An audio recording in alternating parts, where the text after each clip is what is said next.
Ready, steady. I'm going to do the introductions. Boom, boom, boom, boom, boom, boom, boom. Are we live?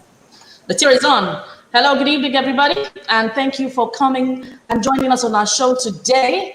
Here I am, RonkePosh. Welcome and welcome back to my channel if you haven't been here before.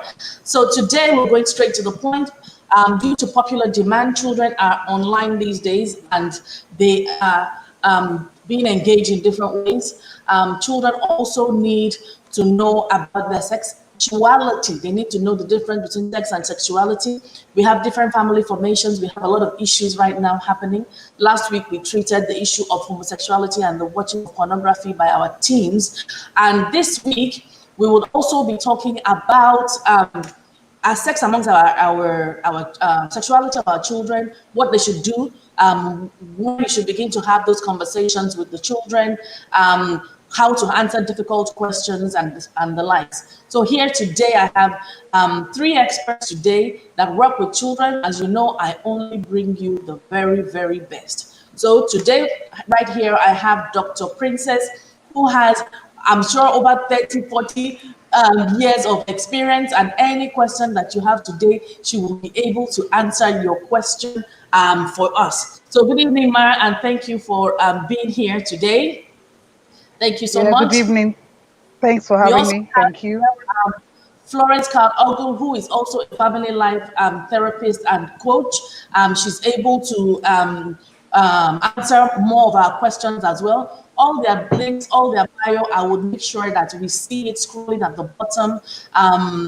I will make sure that we also drop it in the description once the video is out. So if you need to contact them in any way, please do so. And we also have Amaka Ezekwiri.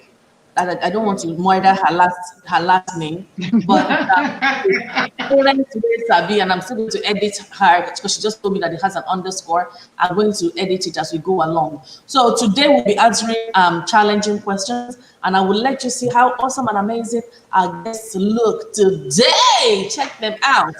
So very, very good. So welcome everybody. Thank you so much.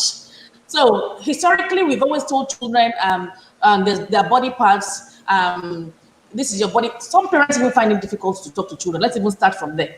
Some parents have this phobia of talking to children because their own parents didn't talk to them about it. I did a video this morning that I put out this morning. I don't know if you saw the video about the way African parents talk to their children about sex. So they talk to them, but they're not talking to them. It's all coded. They don't know how to approach the matter. So, Dr. Princess, please, can you tell us why is it that our parents and some parents, even now in the 21st century, 2020, they find it hard to talk about this, anything to do with sex or sexuality with their children? What is the big deal in it?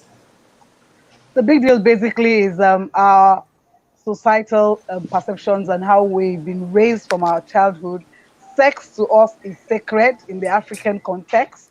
You don't talk about, it's not something you talk about in the open. I mean, even husbands and wives don't even have discussions around it. So how much more now with children? And then when you look at social roles, children are meant to be seen and not heard, the same way with women. And so imagine not being able to talk to your spouse, your wife, about sex. How much more now a child is coming to ask you, mommy, why are you pregnant? Or, or what's going to happen to the baby? How is it going to come out? So it is just a no-no area. It has background in culture. It has background in traditions. It has background with social concepts on how we see and view things. And it is still a silent thing. You don't talk about it. And so now in the 21st century, we are having a different set of children who, as they are being born, their mouths are open wide, to ask questions. They don't even see those eye patterns that we used to see when they just give you one eye and you have understanding to just be silent. These children don't get those. I mean, it's not part of their own culture. And so it's a whole new ball game altogether. And you still have the old school parents. And we have old school parents raising 21st century children. So that is also part of why it seems like, people are educated, are more exposed, and they are still having those issues. Sex is still a major issue, even in 21st century, because those of us coming from that set are still part of this generation. Okay, thank you, Ma. So you mentioned that those children don't get the cues when we tell them. So don't do that. When we do all that, why do you think they don't get it? Are they think? Why don't they get it? Because it's so true. Why don't they get it? When you look at them, they, Mommy, why you do your eye like that? There's something Yes, inside. like Why are that. they like,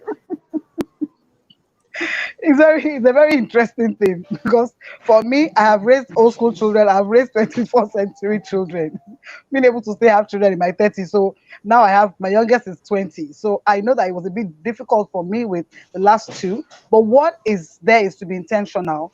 You know, you just have to catch up with what is going on, the kind of children we're giving back, the generation they are in. They are coming out of the womb eyes wide open, which is not something we saw in the olden days. I mean, it takes babies some days before they open their eyes, you know, and all of that. So a bit of it is much more. And then they're exposed to better nutrition than we were. That's the truth about it. There's better planning in how to raise them. And then opportunities around them are vast. Unlike our time where, I mean, TV didn't open until 4 p.m. Now you have 24-hour television, you have 24 hours cable, you have access, you know, online information you need. Even for babies, babies know how to manipulate, you know, the phone than you're the owner of the phone, but you don't even know the gadgets and the strategies and, I mean, the things that your phone can do. And they just pick it up and they just template. So it is basically another generation, like we say, we call them Generation Z. It's a different generation. And as a parent in this time, you just have got to catch up and be intentional to raise them their own way. And when I say their own way, I'm not saying the way the child wants to be raised, but to raise the child, to nurture that seed in in a way where it can flourish in this temperature and in this climate, which is their own generation. okay? Thank you so much, Ma. Okay, so another thing that I want to ask now, parents, I know you go on about talk to your children on Instagram. You need to talk to your children and things like that. What's the importance of communication at this time, and how do we communicate to our young children about sex and sexuality at this time? Oh, okay. I think the first thing, like doctor said, you have to be intentional about the whole thing. Because when we're growing up, there was no communication. I can't imagine asking my parents what is sex. Like, where are you coming from? Where did you get that? Where did you hear it? It is something that is not supposed to be discussed. You're not supposed to talk about it. You're not supposed to discuss it. Like the moment you mention sex, it has to be shh.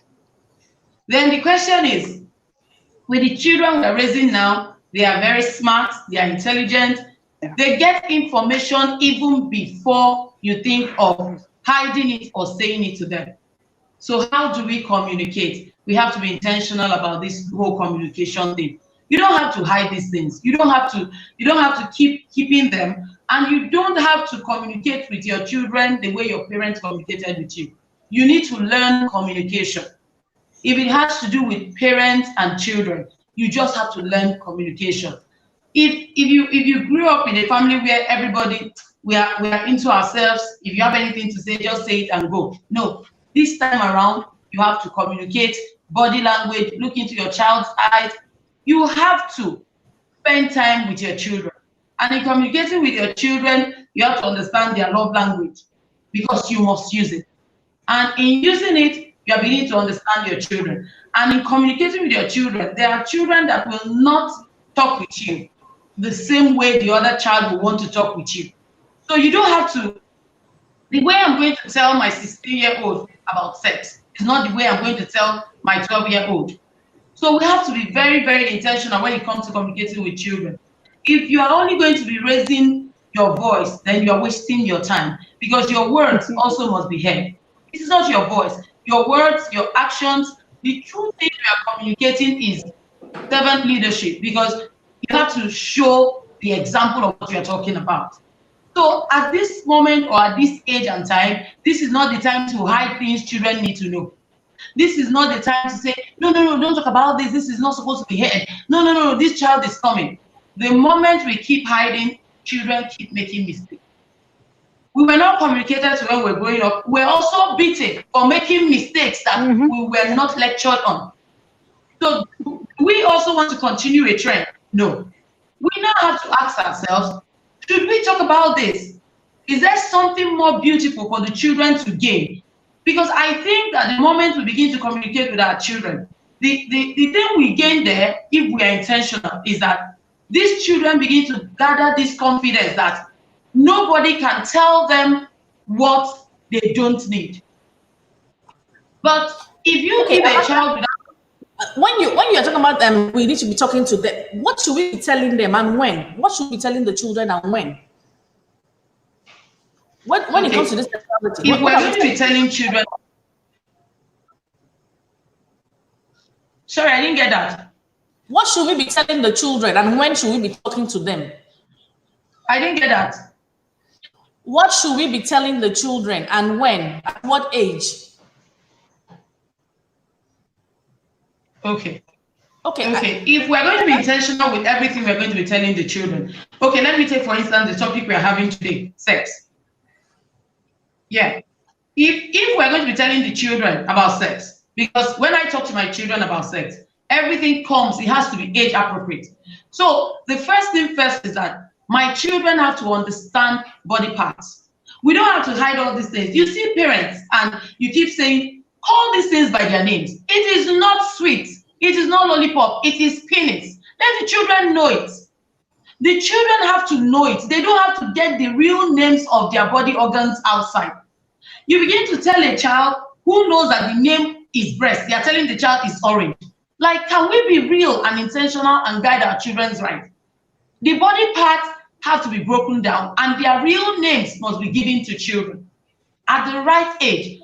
At age 4, 5, a child should know that this is my breast, this is my penis, this is my buttocks, not bum bum. It is not bum bum. Let us be real, because we are here to guide the children. So we keep calling it. I still see parents who make mistakes. See your bum bum, because we have grown up to accept that that is bum bum. It is buttocks. So we need to use the right names for these body organs on our children. And when we are done, then we have to move over to the children understanding the private and the public parts of their body. If a child doesn't know the public and private parts of their body, how do you now come to tell a child you need to keep this place private? You need to sit right. You need to sit with your legs closed. Sit like a lady. Have you explained to the child, this is why you are sitting like a lady, or this is why you are sitting like a gentleman? We all just say these things. Sit like a lady. Sit like this. Why is that child sitting like a lady? So we must be telling them the right name. That is the right name. There's nothing like oranges. There's nothing like bum bum. Call it the right name. The right name is breast. The child needs to know. And it helps the children to be able to build confidence in themselves. And in telling these children these things, there's a mistake. There's a mistake we make. We feel if we tell the children the right names, then it sounds sacred when they call it breast. Shut up, you're not supposed to be saying that. But a child begins to know that I am developing. These are the changes that will come up in my body. This is what it should be. And this is the way I should, present myself with all these things. This is what I am blessed with. But if we begin to use the names that are not appropriate, how will that child begin to appreciate even what is part of his or her development stage? The child will not appreciate that. Yeah. Okay, so thank you for that, Amaka. So let's move on. Florence, is it clear now? Can you hear? What's the sound like? So I know if I should move over to you. All right, let me ask Dr. Princess. To hear, so I can't even hear anything. I've gone off and on. Can you hear now? Hello? Can you hear now? I can hear you. It's Florence. I can't even hear. It's really breaking. It's really breaking. It must be the network. I can't hear. I don't know. It must be the network. Yes, that would be my network. I think so the others can hear. Okay, so Dr. Okay. Princess, it's we have. I can't hear. Okay, Dr. Princess, we have a situation where children are beginning to ask very difficult questions. The family formation has changed. So we have the case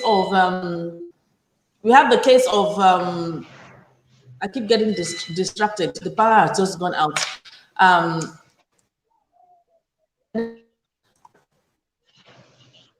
So family formation has changed, and children are saying, why does this person have 2 moms, 2 dads? Even all around the world, they need so that the family structures are not necessarily the same anymore. So what do you say to a child when it comes to family formations? So things are different now. Some people have they had one dad, they have a new dad, or they had one mom. And I'm not even talking about being orphaned, I'm talking about divorce, just different kinds of different formations. We don't want children to say, you have one mom last month and one month. How do we get them to be sensitive and be aware that things are different? And in fact, there will come a time when you will see all sorts of things. How do we get them to align with our family values so that they're not confused with everything that is happening all around in the world? How do we do that? I am so glad for this, this question and the issue of family formation. When I talk to parents, I always tell them one thing. Instead of hiding something from children, and unfortunately for us, the world that the children are in is a very complex one. In this world, they're going to have gay parents. They're already existing. There are two moms households. There are two dad households. Not even talking about divorce or separated parents now, or being orphaned or losing a parent. So there are all kinds of diversity of parents of family formation, and it is just best to let children understand that this is what the world is like, and we may even see some more dynamic ones. We'll probably soon start seeing machines even raising children. There's nothing that the 21st century and beyond will not bring into us. Now, establishing the values of our family is between the spouses. You have been able to establish what values you want to drive, and so as you're having your children, you're inculcating those values into them. And as you're inculcating the values, you're not hiding what is out there. We get children to get confused and get shocked when they go out, and then they begin to fight. It seems as if there's a battle between parents and their children only because you were not some children. I mean, I've watched one of the this parents parental court or something, where they talk about custody of children, and the child said, "You lied to me all through my life." She's an adult now and looking for her father. She said, "You lied to me all through." So we don't want it to turn around that at the end of the day our children tell us to our face that, "But you lied to me."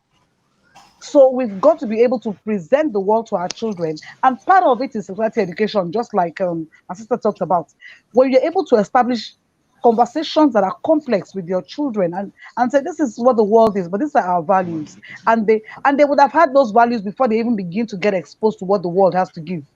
So it is easy to inculcate values into them before they get to their adolescent age, where they begin to want to choose. If they've not been exposed and inculcated into certain values and know what is out there, and then they now come and meet it, there's already a barrier created that you have lied to your children. And meanwhile, you are not lying, you think you are protecting them. And that protection is also something to exhibit you as a parent, um, your own inner conversations that you've not been able to clarify and clear with yourself, or whatever barriers you have with these people. I'm talking about the LGBT world. They are there.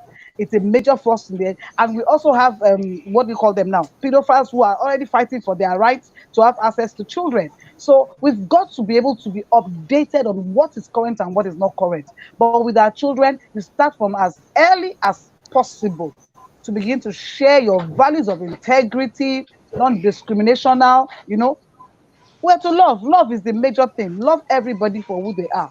And so when you know that there are all kinds of people there, I mean, we have more than 50 something genders in the world. It's not just male and female.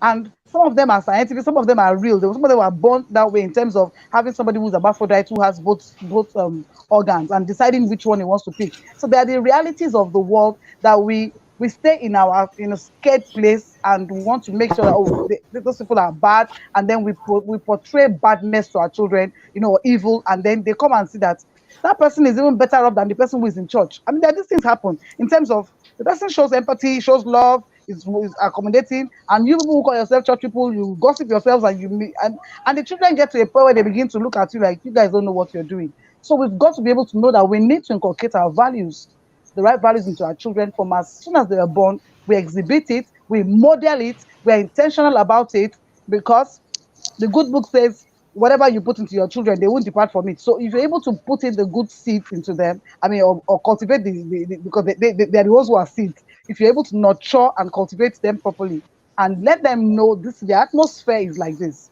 there are characters, there are all kinds of, family formations and different people, but everybody is still one. That So we will need help to let us. them know before they go into the big bad world, Before they go, okay? So that exactly, they before can they go align into the with our world. family Yeah. values. Thank you so Yeah. much, ma. So last week, we had this talk about homosexuality and pornography. My daughter was invited, her friends were invited, too many teens were there, parents were there, and we were talking about a lot of things. And what's it called? Afterwards, I had even Amaka told me that she walked through with her kids. They had a great time. A lot of people told me that they had a great time with their children on the show. But I had the one or two people that told me that they're watching with their family and they thought it was a family show and they were not comfortable. They had to log off because it was getting a bit too much. So what is appropriate? Because for me and for someone like Amaka, we're comfortable for our teens to listen to that because I'm always of the belief on the saying that the ignorance of our children is the strength of the predator. My daughter has known about masturbation even before she was 10 years old. Not that you'll be teaching them and showing them, but they are aware of it so that if anybody wants anything, you will know that it's an inappropriate action. However, I had people that had 17, 16-year-old children and they were not comfortable. They were like, I don't want to be listening to this with my children. So what do you have to say to that, Amaka? Because I believe that as soon as possible, children should know what they need to know because so much is going on in the world. What would you say to that, Amaka? I think at some point, parents we need to grow to a point where we should stop hiding things. A child needs to know what a child needs to know. The world is no longer safe, whether we like it or not. The world is not safe. And we are not always going to be with our children. Let the children know what they need to know. You don't have to hide all this. It is like I had something a parent said to me that a friend of a 16-year-old smacked her buttocks. And immediately the girl turned back and warned him, no. So if a child was not guided on when to set boundary on friendship, the child would have accepted it as normal or as appropriate. And inside of her, she doesn't like it. So if that child wasn't already tutored on, no, this is not the right touch, or this is not the right things to be said to you. The thing is, these parents were actually uncomfortable listening to this conversation with children. Now, the question is, why are they uncomfortable? Why do you think they're uncomfortable listening to this conversation with their children? Is it that their children shouldn't know about it yet? Or the reason parents are uncomfortable is that,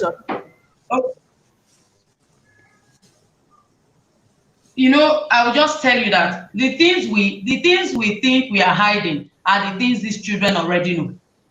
Absolutely. We are only deceiving ourselves saying, I find it funny that a 15-year-old doesn't know what sex is all about, or doesn't know what a predator or who a predator is. This is so wrong. And to me, parents are just shying away from the truth they already know. And you not being comfortable to discuss these things with your children. Under your nose, these children might actually be addicted to pornography sites. And you don't know. Absolutely. These are the same parents that come out and begin to swear, no, my child can't do this. The thing you are hiding from this child, that child might already be going through abuse and you do not know. The only reason we are not comfortable is because our parents were not comfortable discussing it in our front. Because we always say it, you tell a child, if you have sex, you are going to hell. This child actually will go ahead to do this, and that child is not seeing himself or herself in hell. It means you are a liar as a parent. So we keep hiding these things because we feel if we do not discuss it, our children will be well trained. And that is a big lie. Tell the child what he or she needs to know immediately. I'm not saying bombard the mind or the soul of a child with things that they don't need. But with that particular thing they need at that moment, do not hide it.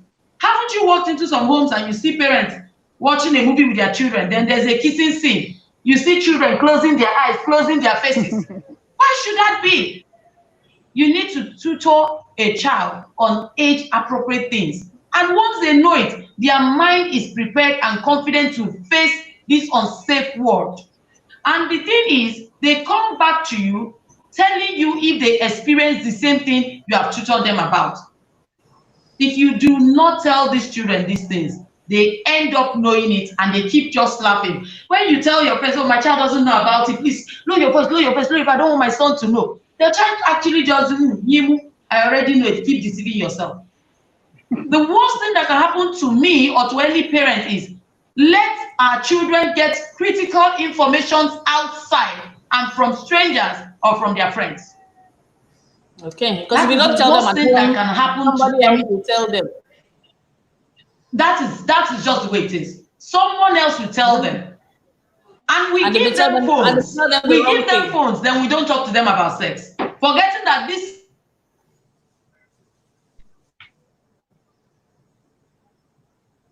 Okay, I think that's a network challenge. Okay, Florence, are you there? You are on mute. Do you want to unmute? Amaka's screen is frozen. So let's try you, Florence. Are you there? Okay, I think I only have Dr. Princess at the moment on that is functional. Mark, can you hear me? Yes, I can hear you. Okay, so as the children are going into puberty, what do we begin to tell them? So we have a 7-year-old, 8-year-old. These days, they are so big. I don't even have breasts now. How do we have those conversations, and what should we tell them? Because this is where it gets tricky. The parents is seeing their child changing. The child is like thinking, what's going on with my body? And the parents is seeing the change, but the child doesn't know how to address it. And some of them, the children will go to boarding house. They will pack sanitary towel and things, but they will not use their words. They won't use the actual words. So what advice do you have for parents that do that, man? The issue with sexuality education is it's not a one-off conversation. It's a conversation that must have started from, actually from when a child is born. You find a baby who is suckling, if you really want to watch babies as they're growing when they're breastfeeding, you see the pleasure that a baby gets into when he's suckling. You see a baby as he's growing, he's going to start picking his hair, throw the leg or put the other, one of the legs on top of the second breast, or just rub on. These are all sexual things. And people don't, when I talk about sex education, it starts from really, really very soon. Baby knows that when I touch my mom in a particular way, she carries in a particular way. So sexuality education is right from birth. And then if that conversation has been there as you're bathing your baby, even as a baby, you're already talking to the baby, this is your hair, it's not, you sort of put all of that in. So when your baby, for this world, I had my last 2 daughters started their period at 8. And scientifically, we're discovering it's happening. At 8 now, girls are beginning to see their periods. And the girls I'm talking about are 22 and 20 now. So you can see how far back this has started. So, yeah, exactly. So you can't say when 8-year-olds are seeing their period. I was really scared when it first happened. I had to go to the hospital. And the second one was the same thing. I'm like, okay. Then, of course, being a sexual educator, I began to read and find that, yes, the age of menarche is actually reduced. It's getting reduced by the day. So I won't be surprised if we're having 7-year-olds who are actually seeing their period. So you now want to keep quiet and not say anything to these children. Oh my God, you've got to talk. You've got to be on top of your game. We can't say much about this. You can't keep quiet. Not this 21st century. You cannot keep quiet. Imagine the 8-year-old seeing her period, who still does not even know how to manage her period properly. In other words, they get how do we say here, how should parents say it? Just give us a short a line. How do they say it? Because that is where the challenge is. They're like, how can I be telling this small girl about things like this? She's too small. How do they say it? Is it like, I don't know if it's shyness because it doesn't apply to me. But how do they say it, man? The issue is rapport has to be built. And when I mean rapport, I'm talking about you have to create the enabling environment. And the thing about that is that there are many opportunities to talk about this. She mentioned earlier. She said, Amaka mentioned earlier, she said they cover their faces. There are many opportunities to have this conversation. And sometimes you may not even be the one that will engineer the conversation. Something happens and you just say, and so what do you think about it? Listen to your children to, first of all, have an idea of how much knowledge they have. Because we have said 21st century children have information. They have some form of information. And you want to have an idea of what does my child know about this already? because you don't want them to. So when they start talking, it is much easier for you if you're a person who finds it difficult to talk about. They've been able to, I mean, break Okay, the ma. ice So for you. I'm closing my eyes now. So I'm Yes, closing my eyes. I'm like I'm watching the film and and I'm I'll closing my eyes. and I'm say, even trying to look at the and TV screen a bit. yes, So I'll be what will you peeping say in to me? between, and I'll just say, put your hands down. What is this Okay. you're saying? You know? Oh, they are kissing. Tell me about it. What do you know Stop about it. What kissing? is that, mommy? Stop What it. do The you child know about kissing? And then the child will be saying, Mommy, I don't know anything. Don't worry. This is not mommy time. This is our time. Don't worry. Talk to me. There's nothing to be afraid of. We can talk about this. And of course, you have opened your child up. They want to talk. I'll start telling you, she'll be in that other movie or this other one. I can never forget Derego and or is it what's the lady's name? Paloma. Paloma. I can never forget those two. Why am I saying that? I had this, my small office was behind a crèche, and 4-year-olds and 3-year-olds were having conversations about Derego and Paloma.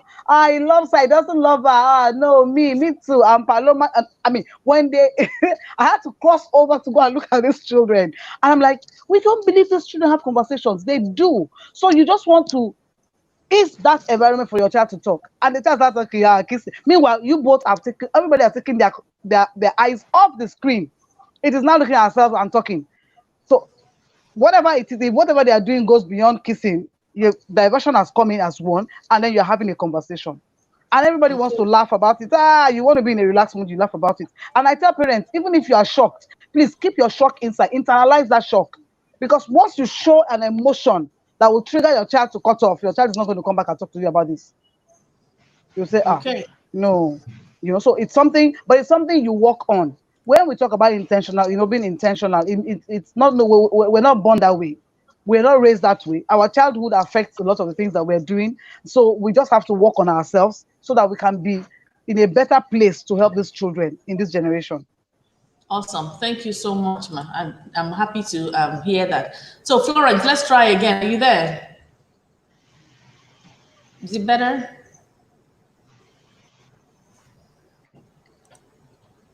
Is Florence going to speak today?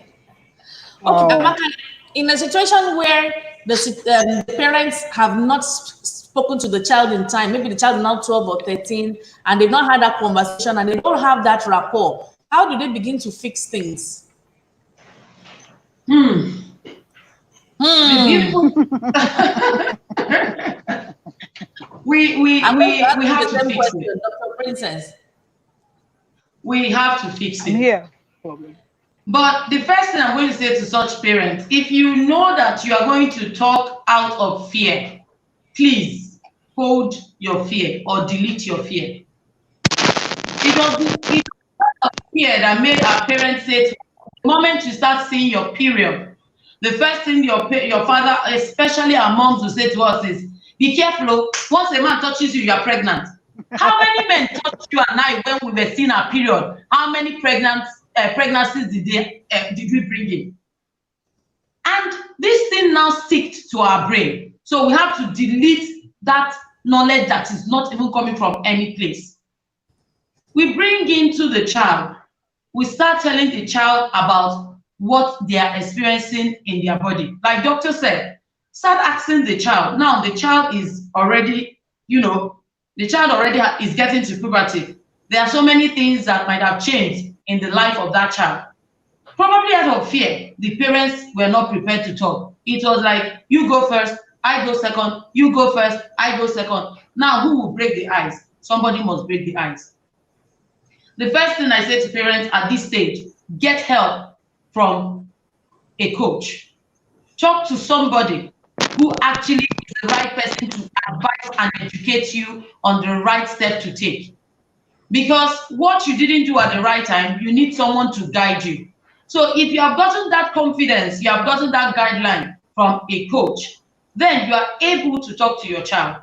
Do not make the discussion like, I need to talk to you. It becomes official. No, we don't need that kind of thing. It shouldn't be official. It could be in a very relaxed environment, eating on the dining table. It could be having a long drive. Just a place where the environment, let the child not think they are calling me to crucify me. So you just start asking that question on, I can see you are looking so beautiful these days. I can see your voice is becoming deeper if it's a boy, because right now you're going to have teenagers, and when you call them yes small, it's no longer yes small. The voice is going deep. So you need to come in with something that is now in that their future, that you are beginning to like, am I going to deal with this? So you can come in, if it's the boy, come in with their voice.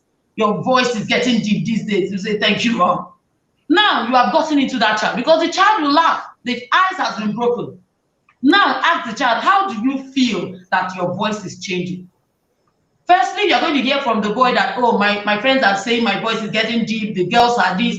These children will talk if you do not question them. But the moment you question a child, that child will just go inside their shell. Your girl, you could just see the child dressing up and you're like, ah, your shape is getting so beautiful. You will just see the little girl telling you, are you serious? Oh my God, mommy, thank you. You have gotten that child. Start the conversation.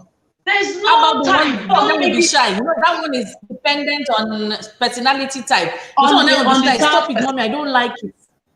I was that type. I don't want them to talk about my body. Yes, if that one doesn't work, there's always something that child will do. It could be the way the child is smiling, and you're like, I'm beginning to love your smile these days. I'm beginning to love your gestures these days. I'm beginning to love your confidence these days. You could actually go to the child's wardrobe. A child who started arranging her wardrobe very neatly wasn't doing it last year, and you noticed it. Oh my God, this maturity, this development is even getting to the way you arrange your clothes. Thank you, Mom. And what else are you waiting for? The door has been opened. Arrangement of clothes will lead to arrangement of what you are seeing on your child's body, and you begin to talk to that child. Now that you can arrange your wardrobe, let's talk about how we can arrange this maturity that is coming into our body parts and our life. The floor is open. That thing you are looking for is there. There's always a sign. Now you have boys who scatter their rooms up and down.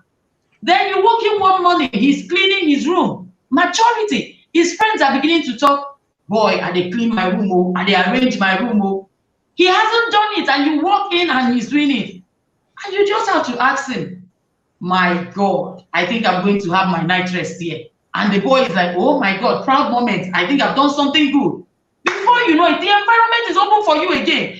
But you are going to kill it the moment you enter. Now, wow, thank God you have started cleaning your room. Which child will talk to you like that? The child is just going to, I beg, just go with your problem. So every child that must respond to that conversation must see the positivity and the confidence in the energy you are coming with. If your vibe is negative, if your vibe is judgmental, forget it. That is just it. Okay. All right. Thank you so much, Amaka, for that. Dr. Princess, I'll give you 30 seconds because we have some thick questions to ask you. But the summary is that we should have rapport with the children. Now, people bring domestic workers into their home. So when they bring these domestic workers into their home, they have rapport with the domestic workers, they get along with domestic workers, and this house helps, houseboy, whatever, they start to abuse the children. So what do we say to that when it comes to building rapport with the children? So we tell them, don't let anybody touch your body parts, but the house help is one bathing the child, and how do you go through that dynamics? Very interesting question, because right now I mean I have two 1-year-olds, grandsons. They're just like 3 weeks in between themselves, and both moms have housemates who are working with them, and of course they're adults here. But then one thing I studied, I, apart from having to educate people on this, now I could look at my own children doing it. One of my daughters, before she allows a maid to touch her child, the maid stays nearly 6 months or thereabouts. They don't go near their babies. They do the bathing themselves. They have to show them how, and then also establishing rules when they come in this home. This is how we live our own life. This is how we do things, and these are part of the things that we have taught them about. This is how we run things, and then watch. But then that is also looking at post-COVID, because before COVID, some people have to go to work very early, and when she was working, I noticed, and I'm like, oh, this girl is taking my, my teachings, and not only my teachings and practicality. She's also added her own values, into what she's doing.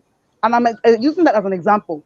When she's working, if she can't bath the baby as early because baby is still sleeping, her husband does that before taking the baby to the crèche. The maid has no interaction with the baby. By the time the husband is going to pick the baby, about 4 o'clock, she's on her way. They're arriving home. The husband doesn't leave the baby with the maid. So people just throw their children with maids. It is really very wrong. I'm serious. And I think before people go back to work, as a woman, you have been given 3 months, time, as a maternity. So you have to be able to work out something between that time and your spouse on how you're going to care for your children. But some So people will tell you that living, they don't know how to make it can't work for them. The husband is busy, they are holding high power jobs, so there's no way that somebody will not be the one bathing for the child. So let's even use an example of maybe a 4-year-old. The hand can't really touch yeah, the back and things like that. They can't wash their private bath too clean. What advice do you have for them? Because I am. That is they can't even, there's nothing anybody can tell them. They have to work, otherwise they will not be happy and they cannot put food on the table. And yet they have a 4-year-old child. And yes, they're telling the 4-year-old child, nobody should touch your body parts. But the house help is touching the body parts, whether it's when they're washing the child and pretending, all these things we hear them happening, and it's tricky. It's tricky, but the issue here is still you have 3 months to stay with your baby. That's for newborn babies. Now let's talk about the 4-year-old. My last born, I was going to travel out of the country for like 2 weeks, and she was 4. I took her into the bathroom and I showed her how to clean herself. She's a girl, of course. So I showed her, this is how you wash. Yeah, do it. Do it before me. I made her do it again. I said, that is how you wash yourself. They can bathe you, but you wash that area yourself. You wash your vagina yourself. So I left. By the time I come back in 2 weeks, I'm not even around at all. Now, of course, that's not even a maid. That's her senior brothers, her dad. So I came back, and then I could perceive she wasn't cleaning herself properly. So as I've forgotten I even taught her. So we're taking her back together that morning before going to school. And immediately I bent down normally to clean. And she screamed. The whole house came out. I said, what is going on? She said, it's not mommy. Why does she want to touch my vagina? After all, she told me nobody should touch my vagina but me. This is real life. So if you're 4, your child gets to 4, teach them how to clean themselves up, and you let them know, nobody, you can bathe anywhere, but the vagina, the anus, let them clean themselves. If it's not well done, I will come back and still show my child how it's done. And I say, no matter your job, no matter the kind of work you do, fortunately, unfortunately, I have seen bankers who have been able to manage their time because they were intentional. Now, no matter what you do, if you come back home and your children are already asleep, I recommend it always. Wake your child up to have it's just like a 2 minute conversation. Oh, how are you? How is it? I had to wake you up. Okay, darling, sleep. Your children will, after a while, they get used to that time. Mommy is going to come back or daddy is going to come back. And that 2 minutes time, it's just 2 minutes to 5 minutes. They have it with you. They look forward, and they will look forward to come and tell you things. That, okay, my mommy will come, I will tell her. And you raise your children to tell you anything. And anybody coming into your home to tell your children, you lay it out for them.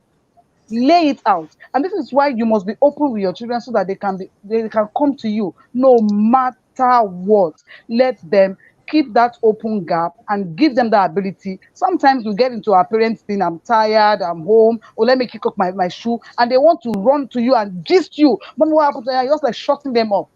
You've got to allow your children, give them that space to, no matter how tired you are, just let them have their time. They will soon go. Once they narrate what they want to narrate, they are already moving off to the next thing to do. So it is just being able to know that you have that responsibility and you have to open up yourself to it and then be intentional. You'll be able to watch, and your child will know, I can come to you no matter what, no matter the threat. Because even when we teach children sexual education, it doesn't mean they can't be abused. Don't forget, abuse is abuse of power too. But then, because you have been able to create that rapport and open channel for your children to approach you no matter what.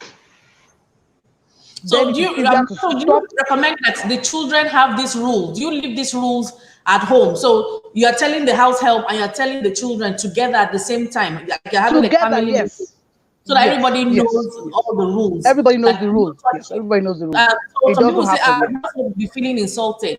Like maybe you are thinking No, she's a it's predator. just like saying having your family constitution, and anybody who wants to come in and live with you, you are definitely they've got to understand how you run your operation in your home. So when they come in, it's not like day one they come in. Of course, day one they don't have interaction with your children so much to that point. But immediately they come in, you begin to show the way you show them. This is how I run my kitchen. This is how I run this area. That's the same way you're going to say, see, in our family, nobody touching. There's boundaries. It's not allowed. My children don't touch you, you don't touch them. If you have to bathe them, this particular area of their body, they do themselves. Even to brushing the teeth now, they can brush themselves. Just supervise them. Teach That's them all. to be Don't touch. independent. Because people are Exactly. spoiling It's children these exactly. days. They do everything Yeah. for them. Okay, Yeah. so let me move to Maka. I'm going to be sharing the questions that Florence was supposed to take because I can't really get her on here. So I'll have to start disseminating the question. So Amaka, what do you say about siblings? Siblings that we hear about siblings touching each other now. So what do you say about the setup in the family? How can we prevent things like this happening? The thing is, even if people now want to take the advice, it has happened already. So I'm going to ask Dr. Princess about aftercare, but how can we prevent siblings from doing this? You know, growing up, we had relatives, cousins, and people in our house. Sometimes we were 17, sometimes we were 21. But I did not live in an environment. It was maybe I was just ignorant, or maybe it was happening. I didn't know, but I didn't experience anything like this growing up, where it's so bad now. I hear of siblings touching each other. So, what advice do you have for parents? Okay, I think the first things first is, how do we make these children understand that, yes, you are siblings, yes, you are blood, but there's boundary. Okay, I'm just going to give you an example of what happened in my house yesterday. I got boxers for my son, and he was telling me that the boxers are not his size.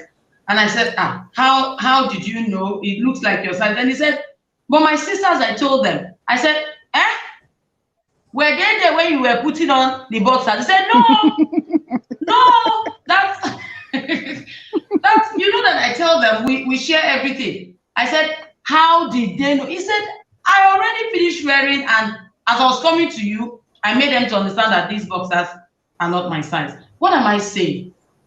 If before he said it, I've already started beep, you won't hear the real truth. When your children are getting older, don't say because they are related by blood, they should continue sleeping or bathing in the same room. My daughters have a separate bedroom. My son have a separate bedroom. It's very important. Now, someone will say because you have the opportunity to have 2 bedrooms in your house. No, even if they are to share one, you have to be intentional about this. Sometimes my daughters might be bathing, their brother might want to just sit on the bed, they are bathing in the bedroom, he might be shouting. What do? I find his house chores. I replace his house chores with when his siblings, his sisters might be bathing. You just have to be intentional about these things. Do not put things in the mind of your children, but you know what you are preventing. Then in a place where you have cousins, nephews, all the Gbogbo living in the same house, you have to sit your children down, because yes, this is cousin, we are all blood. Be careful of the play. I won't even take it if my son hits the sister's buttocks. I will immediately deal with it there and there. I won't even take it if a cousin is looking to another of his cousins in a way that to me is lost. I have to deal with it immediately. Because sometimes parents come up with excuses that I don't like. You think too much, they are just siblings and nothing. These children are growing.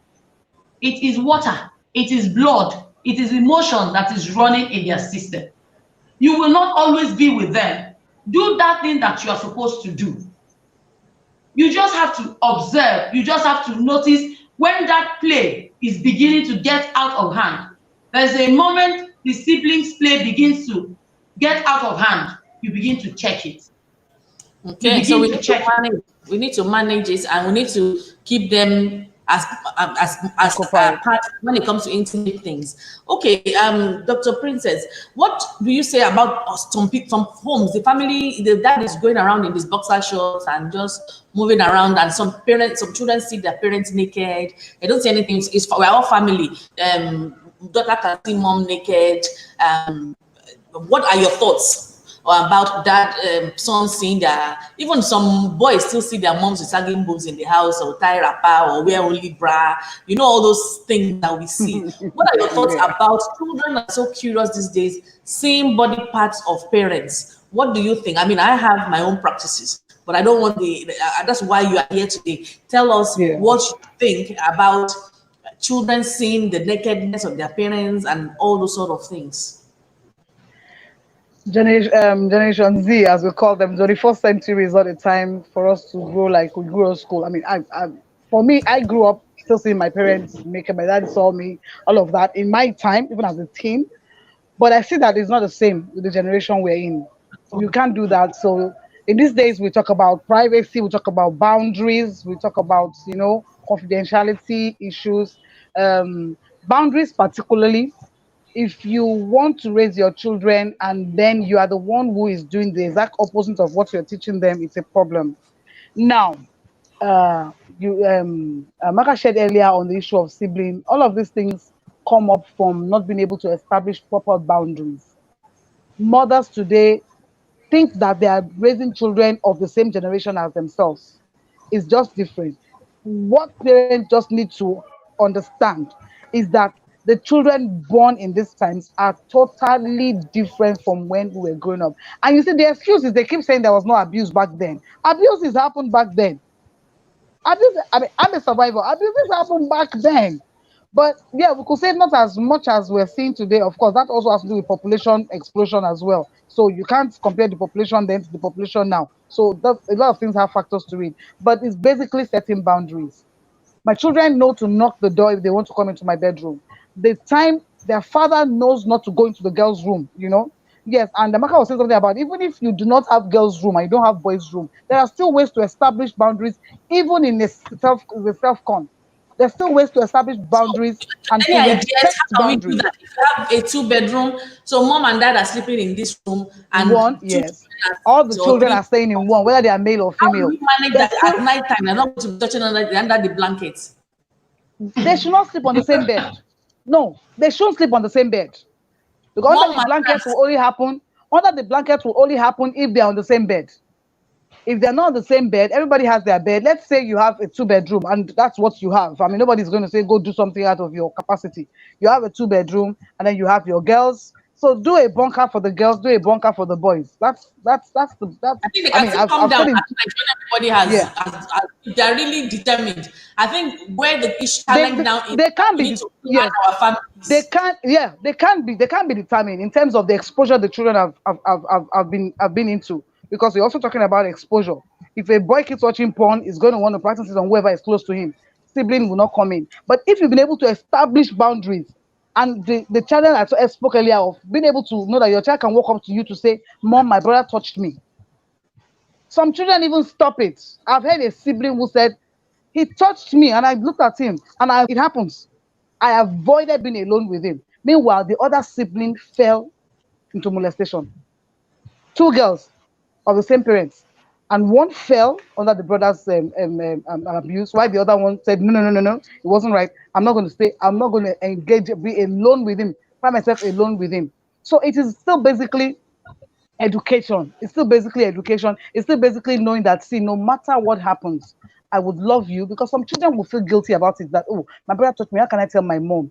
So you just need to see, no matter who it is. So the brother who wants to begin to have sexually inappropriate behavior, because that's also an inappropriate behavior, and then and then you let your children also know that if you are feeling somehow, because we're not talking about victims here, we're talking about abuse. What about the boy now who is noticing that he actually is feeling like molesting his sister?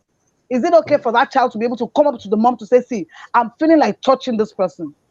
If we do not create an enabling environment for that, so that we can be able to nip it in the bud, get him to therapy, get him to see a specialist, It's one of the problems we're having because we don't open up on these things, and we let the children fall into things that they know that they should fall into because they have no help. They can't come up to you. They have nowhere who else to go to say I have inappropriate sexual behavior. It may not even call it that. It may just know that, oh, I just feel like touching my sister, or I feel like touching girls. I feel like touching boys, little boys. So, but if we create an enabling, so it's not the education is not only to say, oh, nobody touches you, and that's what we keep doing. We keep talking, nobody touches you. What about the me that want to touch somebody else?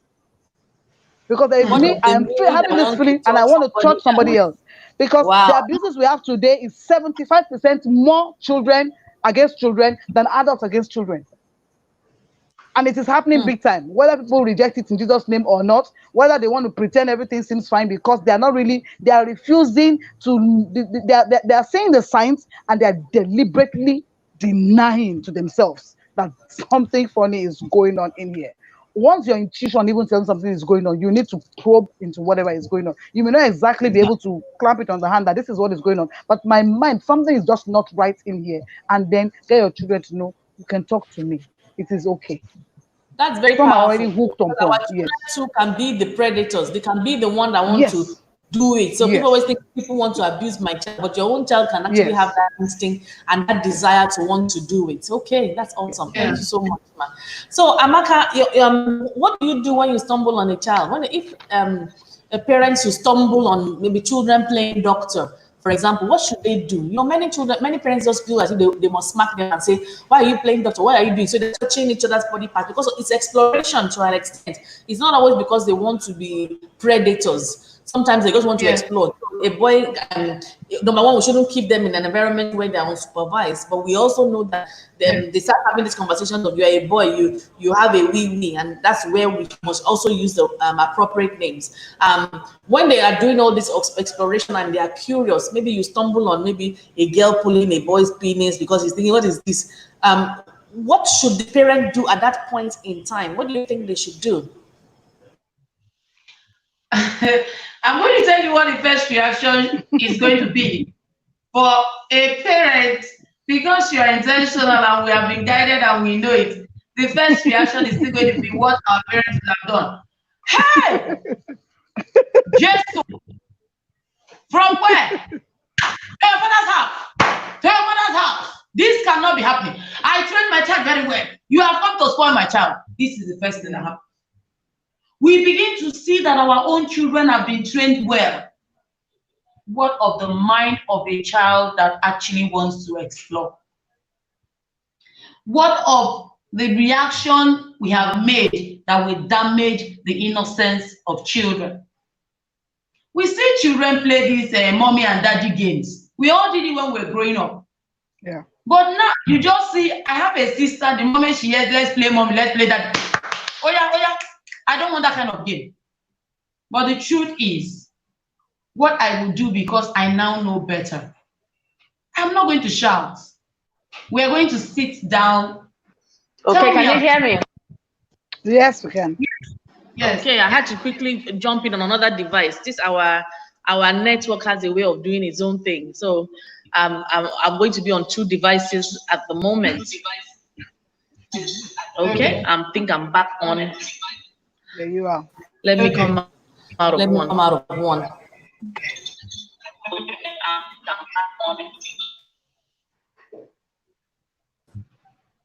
So can you hear me?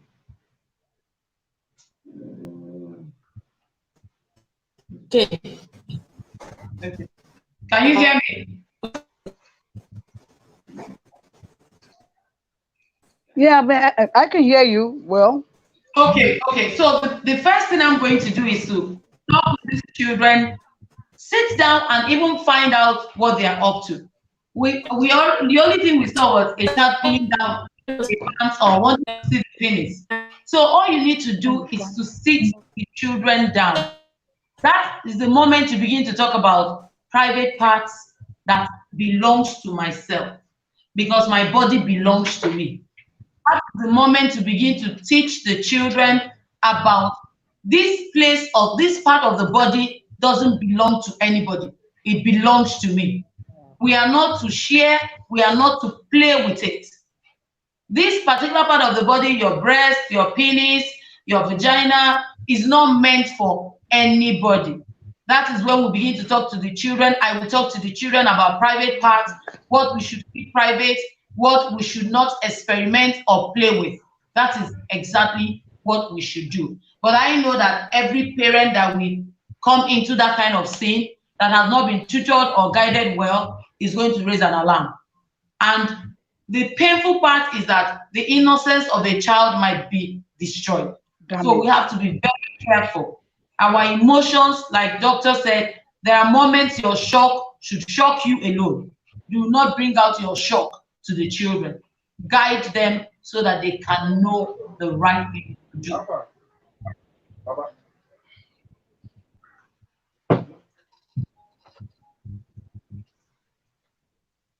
Okay, Ronke seems to be off. Which is off. Yes, she's off. I'm sure she's finding her way back. In this kind of situation, I think when we're growing up, some parents will take Pepe, and like that. Yes, they do quite a lot of nasty things, but it's still basically lack of understanding. It's basically lack of understanding. They don't know better. They don't know better. Yeah. But I think we are still having some parents living in the same dark age now. Majority are still some actually. Yes. Some of them are still saying. Majority have those belief systems are still there. Behavioral change is something that takes a while. Like when we say being intentional. Okay, I think she's coming back on. When we say being intentional. Yes, we can hear back. Okay. I'm sorry about that. It's this network is making. So we continue. Where should I pick? Was somebody talking? Yes, we were talking about today's. Or should I shoot my questions? Okay, let's shoot your questions. Don't worry. I'm sure it will enter in. Okay, let me go on. So we were talking about children playing doctor, wasn't it? Amaka, did you conclude that? Were you able to answer that? Yes. I said that is the moment that we need to keep our shock to ourselves. That is the place where you have the opportunity to talk to children about my body belongs to me, private parts, the part of your body that you do not expose, that you do not experiment, that you do not play with. That is the moment you have the opportunity to talk to children about the things they actually do not know. But if you do not handle it carefully, you are going to damage the innocence of children. Because I know that some parents who still live in this knowledge that we are trying to run away from, parents who have not actually unlearned what they were raised up with. Some might actually go and grind pepper and put in the children's vagina or in the plate. So we have to be careful that we don't damage the innocence of children. That is an opportunity for me to sit the children down. I need to be curious. Put on my up to. Then remember that things don't actually seem the way we see them. But it's an opportunity to talk to the children about their private part, public part, and their body that belongs to them. Yes. Okay, thank you for that, Amaka. So I will move over to you, Dr. Princess. Children do when they ask us difficult questions that we can't ask. So I've had my daughter say, "Oh, did you have a boyfriend before daddy? Did you did you have sex before marriage?" And that sort of thing annoys parents. Definitely, I know that much. But how can they, deal with that?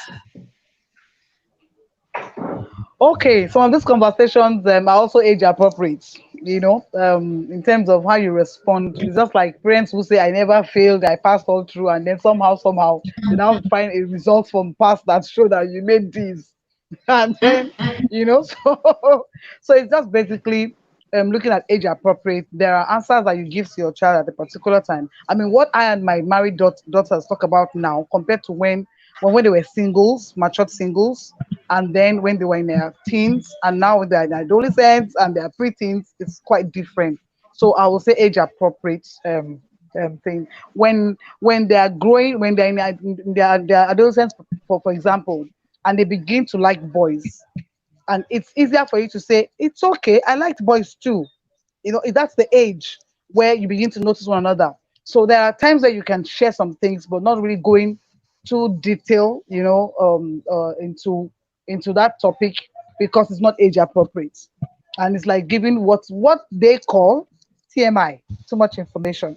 I have a niece who say, "Auntie, no, TMI, TMI," and she's saying, "You're giving me too much at this time. I don't need that." So you've just got to know age So appropriate. there's a popular question: where do babies come from? How do we answer that type of question? That is also age appropriate. When they are from 5-year-old, they already have an understanding of sex for this generation. They may not know the intimate information, but they have an idea of how sex from 5 to 8, they have an idea. So at that age, you can begin to share, okay, fine. Daddy sperm and mommy's egg came together. You don't really need to go, it is the egg and the sperm that came together. The sperm is from daddy, the egg is from mommy, and they came together and then they make a baby. And the baby stays in mommy's womb till the baby is grown. And then when it's about 9 months, the baby has to come. And then I'm going to put to bed. Oh, how? I've got to go to the hospital. That age appropriate means I can't begin to tell a 3-year-old or a 4-year-old, oh, it's going to come through my vagina. It's not age appropriate. So, but between 7, 8, it's age appropriate because they will know, because they're already having ideas about this information. And so it's just better to just clear, yes, babies come through the vagina. Oh, you say, oh my God, it does. How does that happen? Don't worry. That's our next class when you're about 13. We can go further we can go further into how that happens. But don't worry, that's how you came. So you are here, and that's how I came too. So so these are just being able, and also making the times of this talking, when you're talking about this, make it fun, don't make it look too serious. Your face is not all squeezed up. You are doing as if you are talking shit when you are talking something that is impacting the child about this process. So that's basically it. Therefore, for each age, 3-year-olds can ask you that questions, and all they need is not so much detail. It's just saying, okay, fine, daddy and mommy love each other, they came together. What they won't even ask you what is come together, because that age they don't have that. Their cognitive development has not attained to ask you how did you come together. So you see, so things are age appropriate for. So how you share that information, it depends on the age. And after 8 and 9, forget it, they already know. So if you don't want to share it, that's your problem. They know that babies are made through sex between a man and a woman. The penis enters the vagina, it comes out, they have it. And you see, we keep making our children believe that sex is dirty. And it's not. It is sweet. And that's why it seems even when a child has been molested, because the child enjoys the good touch. We keep saying good touch, bad touch. There's no bad touch. There's only a bad intention touch. Somebody had a bad intention with the touch, but the touch felt good. We think sexual abuse is always violent, and no, sometimes it is sweet. And we've got to be able to, you see, and that has to do with our own perception of sex as parents. What is our perception? So that also distorts how we're going to be able to share with our children, or not bother to share at all. And you see parents who have been molested being overprotective of a child to the point where the child is choking. So let me just stop there. So I mean, you have a very valid point, because sometimes these children, there's a feeling. So they have a boyfriend and they're thinking about it and they're saying crush, or I have a crush on this boy and things like that. So genuinely, it's not always other people. It can also be our children. So Amaka, how would they handle a crush? How should our children handle the crush? If they say, oh, I have a crush, or I like that boy, or I like that girl, how do they handle that? We have already have crush. Oh. We have crush in this house. And the truth is, I think one thing Can you hear me, Amaka? Yes, I can. Can you hear me? Amaka, can you hear me? Sure, I can. Can you hear me? I can hear you. I know you're on. Yes, I can hear you now. Did you catch my question? Yes. And I said, so a child that has a crush and is saying, oh, I like that boy, I like that girl. Yes. So we have already crush in my home. And we don't have to live in denial. Okay. Because every parent who grew up, I hate it when we tell children that I never had a crush, I never liked anybody, I never liked any girl. Why are we lying to children? They lie. Why are we? So when I noticed that my 13-year-old or 14-year-old is already having crush, you get to see them write this little. I normally give my children a journal. So I noticed that they write a whole lot of. So when they come back from school, I want to hear the whole gist. Then when you mention, I go through their yearbook. There's a particular name you mention. You will see this mushi kind of thing on that face. And I will be like, Kiki Kum, what is happening? She just starts telling you. Funny enough, the reason children crush on their friends or somebody is just a different thing. My daughter said, oh, he loves maths. I love maths. He's always early. Now, she was actually crushing on the things the boy could do academically before she even thought about his facial looks and all of that. But because we do not want to guide the children, I will tell you how my husband handled it. And I told him, no, this one will not work. My husband said, do you know the family you're coming from? This is wrong. This is that. I say, Oga, it's not this way. It's not this way. If you do this, you're going to lose this child. And this child is never going to talk about this anymore. So I had a long talk with my husband. And I told him, no, you are still the one that will call this child back and explain things. I will not do it. You will step in, and the next morning, my husband got in and my husband called her. Like, tell me this whole thing. What is it about this boy? And she began, it took her a while because she doesn't know what will come out from the father again. Exactly. But after some time, she was like, Daddy, there's nothing really wrong. It's just that I like him. He understands maths. He's always early. He's neat. I enjoy his smile. I enjoy his company. Now, that was when I came in. I said to her, it is normal for you to have a crush. It is not bad to crush on somebody. Normal, yeah. It shows that you have feelings. You are human. But where it becomes a problem is when this crush is the only thing that you think from morning till night. That I just want you to be able to see this person as a friend of yours. Begin to like those things he does so well. Now, I want you to build in your mind that this is my friend, this is somebody I can learn from, and it can be healthy.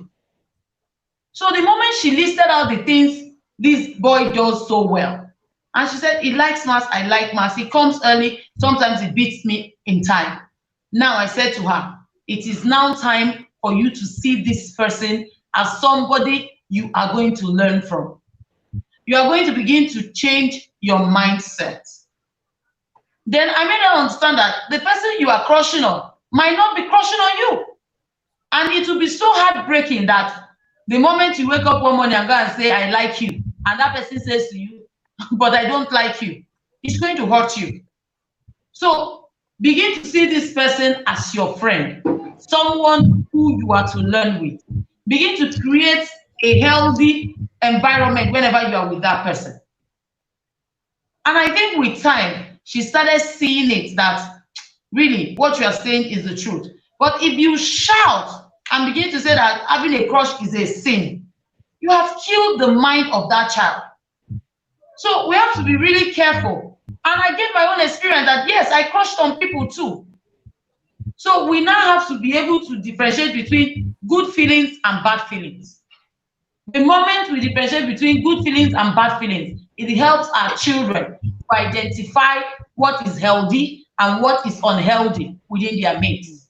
That was what I did with my children. And I told her, anytime there's a feeling, write about it, talk to me about it, so that we can move over to the next stage on what to do about it. And with time, this crush and crushing, I just told her, be healthy and crush the crush. And that was how we moved on. And now the boy is her friend. They are moving well, and everything about crush and this thing, I made her understand that it is a stage. It will also pass. It is a stage. And I encourage her never be in an environment just with this boy the two of you, it is very dangerous. And we talked about all these things, and with time, everything was all good. And this time now we laugh about it, and that's the way it is. We must crush the crush. I like that crush the crush point. Florence is here now. Let me try and bring her on and see if we can actually hear her again. So Florence, can you hear? And can we hear you? Any luck this time? Can you hear me? Can you guys hear me? Yes. I can hear you. Yes, we I can hear you. Okay. I've actually distributed a lot of your questions already. Whole house. Sincerely. Don't worry about that. We'll talk about that later. Don't worry. Let us continue with the show. Can you hear me? We can hear you. Go on.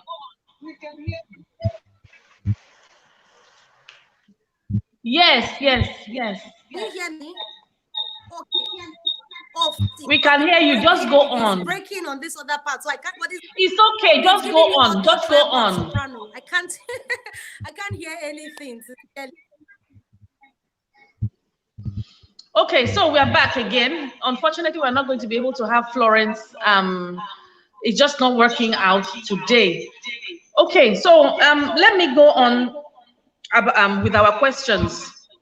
We've talked about family values. How about the what is the importance of affirmations and peer pressure at this time? So, Dr. Princess, can you tell us about how affirmations and peer pressure can help our children at this point? So somebody wants to touch them in class, for example. What do they do? Already, some of the children will know what to do based on conversations they've been having. So like we said, it's not a one-off conversation. It's an ongoing conversation. I mean, even till after they're married, interesting enough, if you've been able to create that rapport with your children. So a child who knows that it's not appropriate for somebody to touch them, if somebody does that, sometimes they lash out almost immediately. You've seen a scenario where a child actually outrightly slapped another person in school. I have seen scenarios. I've seen my daughters being advocates and activists at the same time. They were not the one that were touched, and they took action. When my fourth daughter was 8 years old, another child approached her to say that a teacher touched her inappropriately in school, and she was like, "That's child abuse. That's sexual abuse. Did you tell your mom?" She said, "They won't believe me." Said, "I'm going to tell my mom. My mom is going to come fight for you." And she came home to say, "Mommy, somebody touched, a teacher touched my peer. We entered the school bus together when they come drop me off at the office." She said, "A teacher touched her. You've got to come and fight for her." And then another time, another daughter of mine, when she was in, I think my last born, when she was in GS3, she learned a teacher was inappropriate with some other girls. She stood up for them. A teacher, she faced him. So I think it's just basically children not knowing what their rights are and what is not appropriate to be done to them, and being affirmative about that. And then it's also helping your children develop life skills before they get to school, and they are taught more on life skills. Life skills is on communication, how you say it verbally, non-verbal, and being assertive in how you say no. Remember that boys just think no is yes. So, and we say it is how it's been communicated. So you are communicating verbally and non-verbally at the same time, and you're able to assert yourself to say, I don't know, that kind of jokes I don't take. So it's easy for our children to be able to grow to know how to manage what comes to them, from who or from what. That is helpful. And now for children who don't have parents who are doing that for them, I know that there are also a lot of other outlets, to learn some of these things. Some schools do sexuality education, some don't, but we've just got to be able to report. I know that schools have school guidance counselors, or what they call them, the African school counselors. Now that we're at home, it's a different scenario. You are not exposed to so many people. So an abuse happens mostly with those we know. So you're able to establish boundaries to avoid abuse, because a lot of things is going on right now with COVID. We're having a lot of spikes, but teaching children to be affirmative, teaching children to be assertive, say it, don't tolerate it. I know of another 8-year-old who an older man tapped her bum, on her buttocks. And she looked up to him and said, in your life, don't ever try it again. Now, at another visit, the mom was there. She saw the look between her 8-year-old and that man. The child never told the mom what happened. She just believed that she attended to it and she dealt with it. So, but the mom saw the look. It was the look that worried her that I don't know, something happened between my 8-year-old and a 20-something-year-old man. There was a look I noticed, I don't know, but something happened. And the girl didn't open up till they brought her over. She said, Dr. Princess, I already warned him. And I don't really want my mom into it. I already told him it can't happen again. And he knows his way around me. She's 8 years old. Of course, she's one of our child advocates that was raised. But then it's just exposure to information. And so it's to expose our children, let them grow up with good self-esteem. Low self-esteem will let somebody touch you and you won't be able to say anything back because you have low self-esteem. We need to be able to build our children's confidence in themselves and build their self-love. Let them love themselves for who they are, with their mistakes and their good and their bad and all of that. Accept themselves, and that will help in being able to communicate what is not okay to accept. It's because you can teach them all of that and they still go out of there and it happens to them. This is happening too. You're thinking as a parent, I've taught them, I've inculcated all there, I've given them values, I've taught them physical education. We talk, but have you really listened to watch your children's cue also to know that are they getting you or something is still not right that may predispose them for anyone to touch? Watch out. Boys don't go touching just anybody. It doesn't happen. So certain things attract, so you've got to be able to make sure that your child is not in that percentage that predisposes them to be touched. So it's not only just sexuality education, there's quite a lot more to parenting.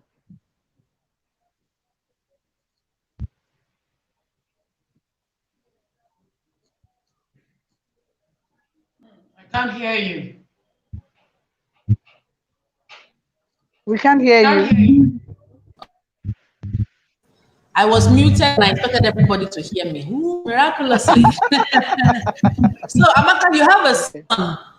You deal with sons. You know what they can be like. And the society has actually programmed boys to kind of like harass women. And that's why we even hear of cases of rape. What should parents be telling their sons? Why do they believe it's okay for their sons to be messing around? But when it comes to their daughters, the girl must be protected and stuff. So what do you have to say about that? It is not okay for my son to mess around, because if my son messes around, another princess who was raised in royalty will now come and marry my mess. What is the scenario going to be like in their home? It's not going to work at all. Then we are going to be heading for divorce. The truth is, at some point it was difficult for my son because he was having this mentality that it's the boy's world, it's the man's world, you're not supposed to clean, you're not supposed to wash and all that. So in my home, my boys cook. My boys wash their bedroom and their toilets. In fact, at some point, some days, I make my teenage son wash his siblings' clothes. All these things I do, they are intentional. The reason I do this is he has to understand that authority of a man doesn't lie in the power or in the money he makes, but in the service you are going to give to humanity and to everyone around you. Some people actually glorify, my father used to shout, my father had temper, so obviously I should have temper. Now boys begin to have the mindset that authority lies in their emotions or in their temper. No. I had to bring all those things down in my son's eye, and I told him, you are the man. Not in the real sense of how the word says you are the man. You are the man, to me, is on your values. The man you become is on how responsible you become. The man you become for me and for the society is to respect yourself, respect other people, and respect women. Because sometimes you see men, I've had that experience. you are trying to do something, a man comes and tell you, I have your type at home. What is my business if you have my type at home? But because they were not guided, that is why we see all these things happening. So I made my son to understand that this life you have, you must live it in responsibility, positive responsibility, not in dragging or bragging about your position as a boy or as a man. I'm not interested in that culture.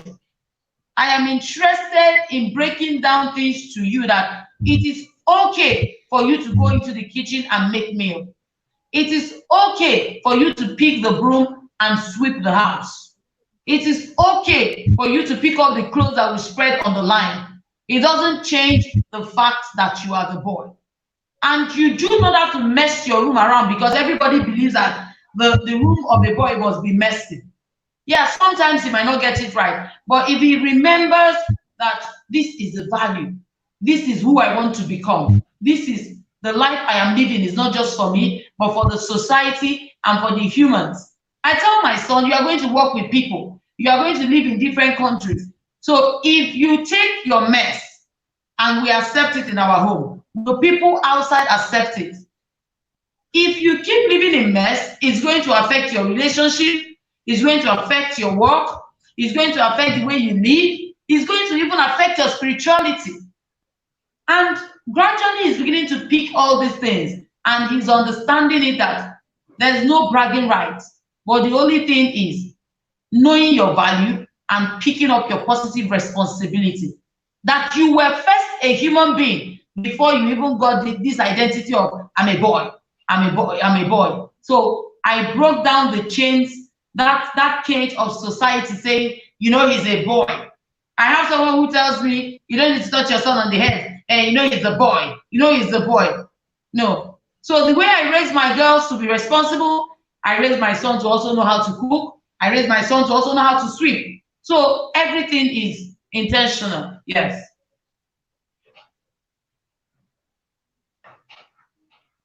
Everything is intentional. Thank you so much. If you have any questions, please drop them now because it's about time when we round up the program.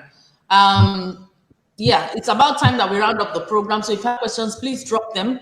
The very last question that I had was if a child should find a parent in an inappropriate position, can you just do that for us in 30 seconds and we disappear and we do our final words and then we disappear? But if a child should find a parent in their parents, or maybe they observe their uncle, their auntie, their house help or something in an inappropriate position, what do you tell the child, especially when when child is younger? Dr. Princess, can you help with that? Okay. Oh, that happened to me as a child. Our housemaid was on an off day, and then she took me. I was so close to her from what I learned. I still remember vividly. I'm even saying the picture can come up straight up in my mind. And she took me to her boyfriend's place. It was a one-room apartment, and they were having sex. They actually bought me a drink, and I sat down and I watched this guys have sex. That is not actually walking into anybody in a Wow. watching two adults romp on the bed, giving me coke and biscuit, thinking that is enough distraction from what is going on the bed. Of course, they were under the sheet, but it was obvious. I didn't hear that. It was obvious. I think I was about 8. Yeah. So that was molestation. They didn't touch me, but they molested me. Anyway, so yeah, seriously, real life situation.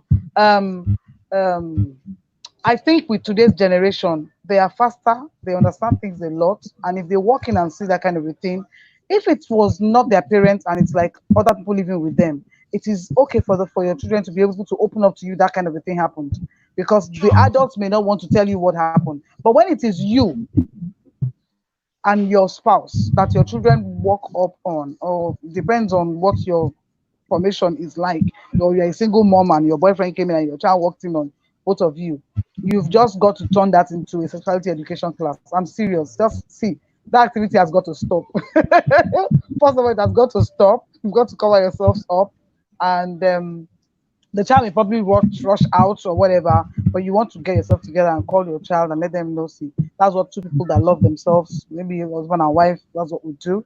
That's how we should express our love to one another that way, and you grow up to be that way. It's okay at a particular age, in quote or whatever, you know. It's also another time for learning, and for clarifying things.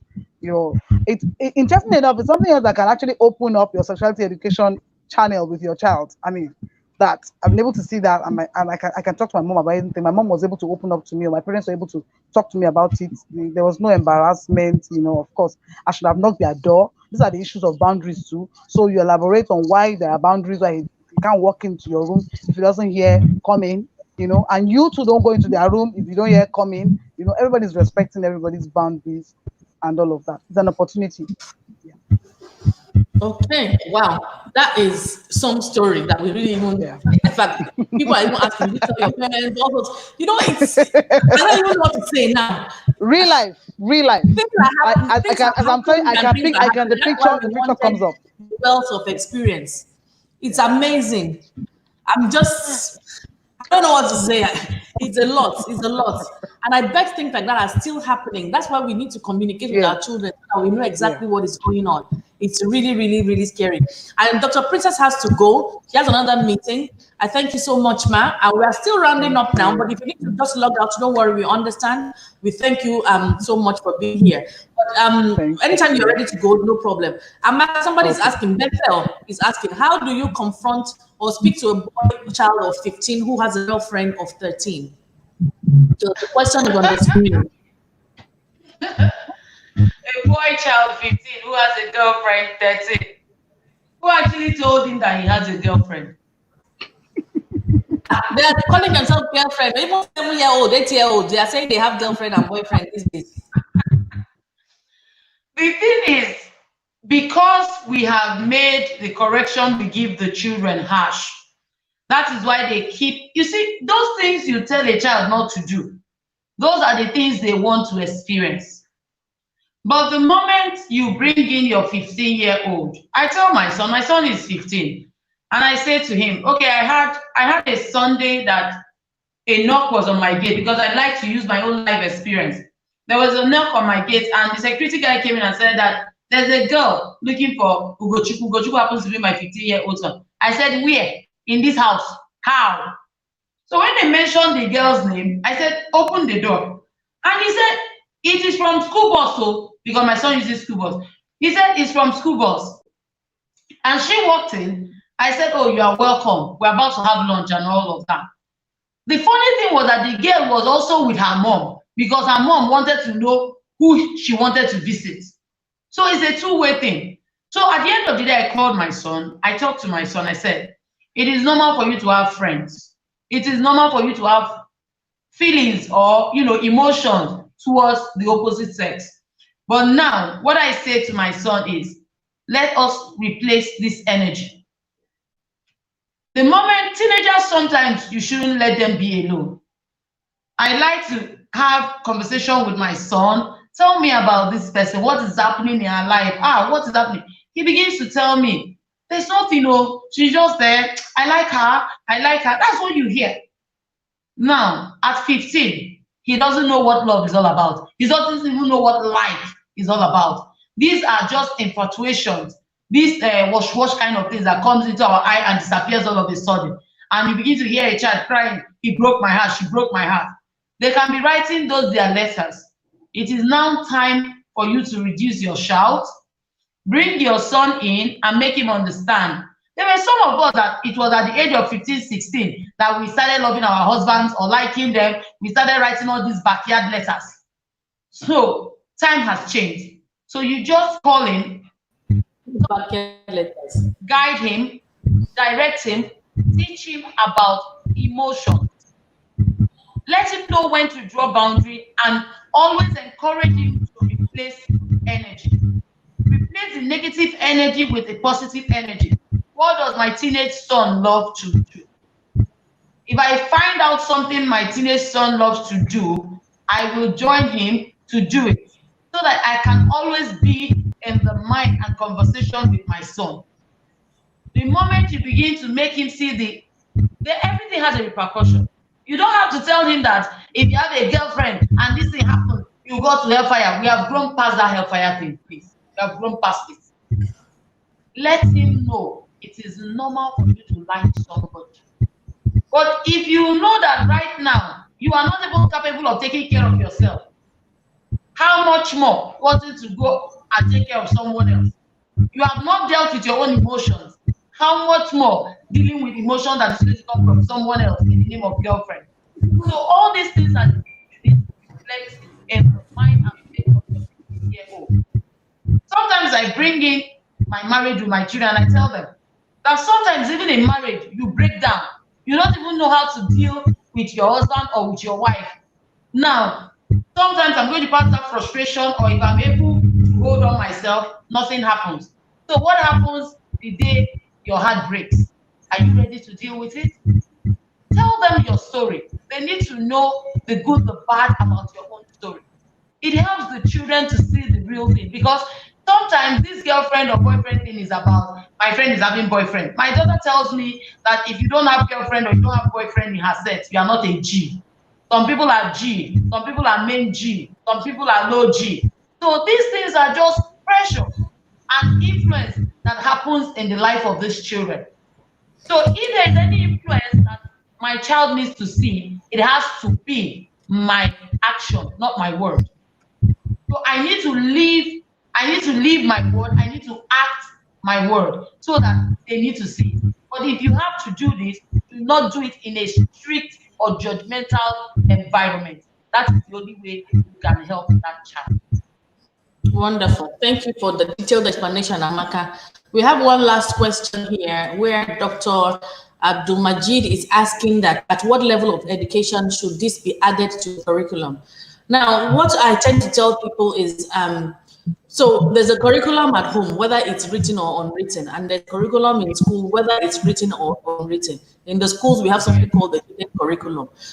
Preschoolers should be told, even 18-month-old, the minute they are aware, you begin to tell them about the parts of their body. Once they start knowing that there's something called a breast, a penis, and a vagina, from a very small age, they don't feel awkward about it when they grow up, because they've already been programmed to know that just like they have a hand, they have a penis. It doesn't make them feel awkward when they start hearing it later in life. So as soon as possible, we should start using those right words. And another thing is that it's very common for us to say that we have public parts and private parts for children. But we must understand that if a child, for example, is one that covers up in a hijab, that child, if you touch that child in the hand, on the hand, for example, that child, you are touching the private parts because it's not supposed to be showing anyway. So you're not supposed to touch. So private part for them is not necessarily the genitals or the breast. It is just don't touch me at all. So you must understand and respect the boundaries of the child. If a child says you can't touch me, you cannot touch me. Any part that the child says is private, even if it's the head. If the child is now telling you that my head is private, then don't touch the head. You just have to understand their private parts, public, and they are now sensitive parts. Some children find it so irritating if you touch some child on their neck, or some people when they see children, you're so cute, they touch their cheeks, and the children find it irritating. That is also a sensitive part for that child. That child doesn't want it to be touched. Must we even touch? Must we touch? Can't we just keep our hands to ourselves? Because in these days, people are getting into trouble. There's abuse left, right, and center. Can we just even say, I know that affection has a place. We should hug and do stuff like that. But now that we're having dirty things happening, let us even try and keep our hands and our fingers to ourselves so that we can avoid stories that touch. So I think the only last thing I want to say is that, Amaka, what should we tell our boys about rape? So we're telling the girls that they should cover their body, they should cover their, okay, it's always girls, they now know what to do. How about what are you telling your son when it comes to the issue of rape, gang raping, and things like that? What are you telling your boys? And you have 1 minute so that we can round up. Don't sag. Keep your hands to yourself. Dress appropriately. Don't wear boxers around the house. Cover your body. The same thing you said to the girl. Do not touch somebody unnecessarily. Keep your hands to yourself. It's just like always saying that dressing is the reason for rape. Then if dressing is the reason for rape, why should children, toddlers also be victims? So I encourage my son, don't sag, dress neatly, dress appropriately, and be responsible. Respect boundaries, respect people. And if it is happening to you, please speak up. Speak up. Do not be ashamed to speak about molestation.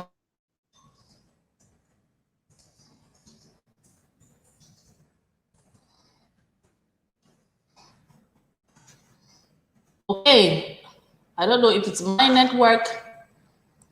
I'm not sure if it's my network or Amaka's network, but I thank you all for engaging, and don't forget to subscribe to the channel. If you haven't subscribed already, don't forget to subscribe. There are loads of videos on the channel. Let us know what you want to see and what you want to hear. Amaka, are you back? Because you seem to be... Okay, do you want to round up just quickly, 30 seconds? Yeah, I said, I tell my son, keep your hands to yourself, be responsible, respect yourself, and respect girls. Be careful with your thoughts. Find out your friends and know what you discuss. Always purge your mind of things that are not needed. When you feel that you are feeling overwhelmed, talk to me. And if it's happening to you, talk to me. If you're having feelings that you cannot understand, come to your parents. We are always there to listen so that we can sort it out, because we are team and we are not different individuals. We are team, co-laborers. That is what I tell my children. Yes.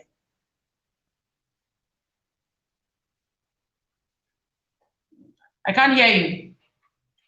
Thank you, thank you, thank you. Thank you, Amaka, for sharing and giving of your time to humanity. Thank you so much to everyone who has engaged and is here. Please share the video and get people to subscribe to the channel so that we continue to help.